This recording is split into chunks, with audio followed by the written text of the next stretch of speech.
మొదటి రోజు బాల, చివరి రోజుకు రాజరాజేశ్వరి. ఈ వరుస ఏదో కనపడుతూ ఉంటుంది ఇక్కడ.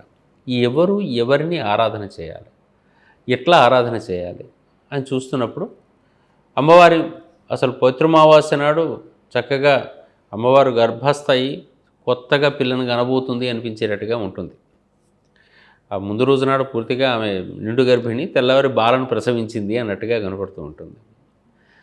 ఇది తెలంగాణ ప్రాంతం లోపల ఇదే సమయం లోపల చక్కనైనటువంటి పుష్పోత్సవంతో కూడుకున్నట్టు వినాయక చవితి లోపల ఆకులతో చేసే పూజ ఇప్పుడు పుష్పోత్సవంగా మారి చక్కనైనటువంటి బతుకమ్మ పండుగ ఇక్కడ ఏర్పాటు చేస్తారు.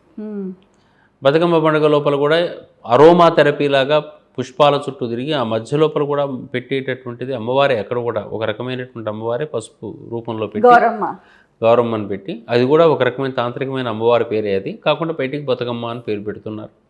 దాని చుట్టూ తిరుగుతూ చేసేటువంటి 9 రోజుల పాటు పూజలు, దానికి అయినటువంటి సద్దులు అంటారు. ఇవి శరన్నవరాత్రి రోజుల్లో పెట్టే నైవేద్యాలు ఎటువంటివి వాళ్ళు పెట్టే సద్దులు అవే.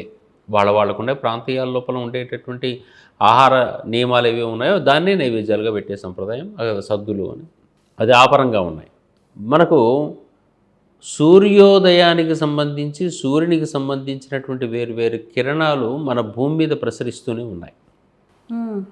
ఈ ప్రసరించే కిరణము ఓజోన్ పొర నుంచి వడగట్టబడి మన దగ్గరకు వస్తుంది. ఓకే. ఈ వడగట్టబడి మన దగ్గరకు వస్తున్నటువంటి ప్రతి కిరణము కూడా మనకు ఎన్నో రకాలైనటువంటి సంకేతాలను ఇస్తూ ఉంది. ఈ కిరణం లోపల మొదటి కిరణం నుంచి తల ఎత్తి చూడగలిగేటటువంటి కిరణం వరకు కూడా ఒక్కొక్క కిరణానికి మన వాళ్ళు ప్రత్యేకంగా దృష్టి సారించారు మన పూర్వీకులు. నవరాత్రుల లోపల కేవలం పూజల వరకు ఉపాసనల వరకు అనుకున్నాం. ఉపాసన అంటే ఆ కిరణంతో కలిసి ఉండటం. బాలాకిరణము అని చెప్పేసి అని అన్నారు అనుకుందాం. ఉదాహరణ బాలా త్రిపుర సుందరి, మనకు వెంకటేశ్వర స్వామి కూడా బాలాజీ అనే పేరు ఉంది. బాలా త్రిపుర సుందరి అంటారు. త్రిపురాలు అంటే మన మనస్సు, శరీరం అనేటటువంటిది లోహపురం, మనస్సు అనేది రజతపురం, ఆత్మ అనేది స్వర్ణపురం. ఈ 3 పురాల లోపల కూడా అద్భుతమైనటువంటి సౌందర్యం ఉంటే నిన్ను త్రిపుర సుందరి అంటారు. ఆ 3 చోట్లలో కూడా మీలో రాక్షసత్వం ఉంటే వాడిని త్రిపురాసురుడు అంటారు. ఈ త్రిపురాసురత్వ స్థితి నుంచి మనం త్రిపుర సుందరి స్థితికి వెళ్ళిపోవాలి అనేటటువంటి భావన దీంట్లో అంతర్గతంగా కనిపించేటువంటి అంశం. అయితే ఈ బాల అనేటప్పుడు ఎట్లా కనపడుతుందంటే సూర్యోదయ సమయం లోపల ఈ ప్రకృతి అంతకుముందు పూర్తిగా చీకటిగా ఉన్నదల్లా అరుణ కిరణాలు అప్పుడప్పుడే బయటికి వస్తున్నటువంటి కిరణాల వల్ల భూమి అంతా కూడా ఒక్కసారి మేలుకుంటుంది. పశుపక్ష జాతి మేలుకుంటుంది. మనమన్నా బద్ధకంగా పడుకోవచ్చేమో కానీ పశుపక్ష జాతులు పడుకో.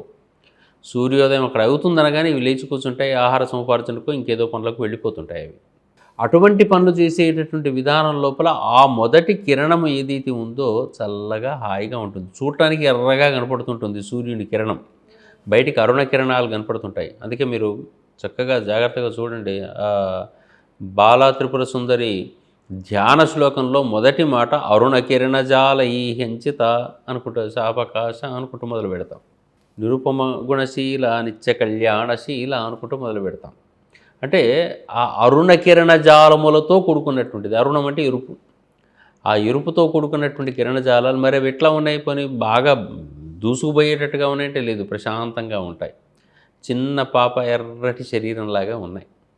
అట్లా కనిపించేటటువంటి మొదటి కిరణము బాలాకిరణము అది వ్యక్తిని మేలుకొల్పడానికి పనిచేసింది.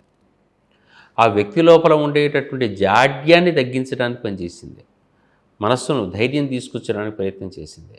కాబట్టి బాలా త్రిపుర సుందరి అని చెప్పేసి అనేటువంటి ఆ రోజున మనం చిన్నపిల్లలకు పూజ చేసే విధానం అంతా ఏంటంటే కొత్త పిల్లలు ఈ విధానం అంతా దేనికి సంబంధించింది? అమ్మవారు మొదటి కిరణముగా కనపడుతున్నారు. ఎక్కడి నుంచి వచ్చింది ఇది? సూర్యకిరణం.